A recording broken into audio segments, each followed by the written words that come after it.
আপনি কি কখনো দেখেছেন একটা পাখি যেন জলের উপর দিয়ে হাঁটছে? দূর থেকে দেখলে মনে হবে সে পানির উপর দিয়ে হেঁটে চলেছে। আর তখনই শুরু হয় আসল বিস্ময়। এটাই জিসাস বার্ড, প্রকৃতির এক অদ্ভুত সৃষ্টি।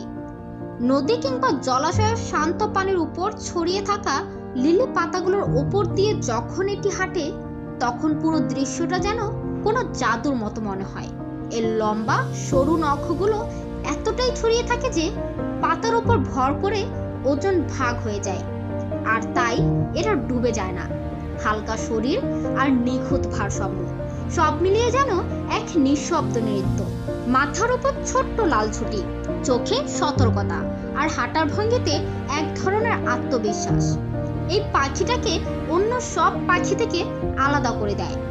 কিন্তু এখানেই শেষ না, গল্পটা আরো অবাক করে দেয়। কারণ এখানে শুধু মাই না, বরং বাবা পাখিও ডিমে তা দেয়, বাচ্চাদের আগলে রাখে, বড় করে তোলে।